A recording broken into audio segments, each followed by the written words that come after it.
සුබ දවසක් සියලු දෙනාටම. ඉතින් අද විශේෂී දිනයක්. අද අපි ආරම්භ කරනවා යාපනීය නාගදීපය වන්දනා චාරිකාවක් දින දෙකක්.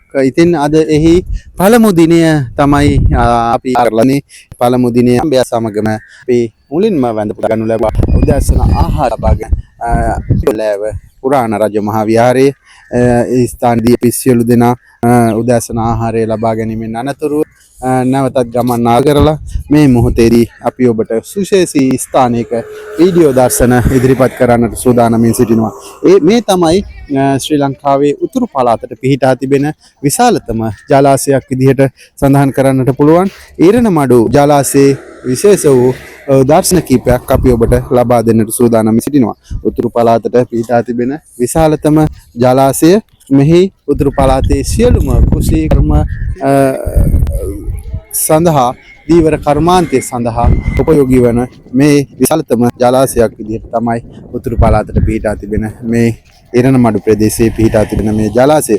ඉතින් මේ ජලාශයේ 1902 වර්ෂයේදී බ්‍රිතාන්‍ය අධිරාජ්‍යය විසින් තමයි මේ ආරම්භ කරන්නේ මේ නිර්මාණය කරන්නට. ඉතින් එදා සිට දැන් අද වන විට නවතම දර්ශනය ඔබ මේ දකින්නේ නව නිර්මාණයක් වෙමින් අලුත් ඉදිකිරීම් ඉදිකරමින් මේ ජලාශයේ සුන්දර ජලාශයක් විදිහට සඳහන් කරන්න පුළුවන්. ඉතින් ඔබත් යාපනීය නාගදීපය සහ යාපනයේ සුන්දර ස්ථාන වැඳ පුදා ගැනීමට යන අතරතුර ඔබටත් නැරඹිය යුතුම ස්ථානයක් විදිහට සඳහන් කරන්නට පුළුවන් මේ ඊරණමඩු ජලාශය.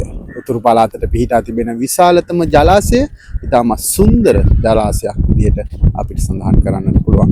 ඉතින් අපේ ගමන දින දෙකක් සඳහා යාපනයේ නාගදීපය වැඳ පුදා ගැනීමට යන අතරතුර යාපනයේ තිබෙන සුන්දර ස්ථාන සියල්ලක්ම අපි නරඹන්නට මේ කාලය තුලදී උත්සාහ කරනවා. ඉතින් ඔබටත් පුළුවන් අපි සමග වීඩියෝ සමග එකතු වන්නට මේ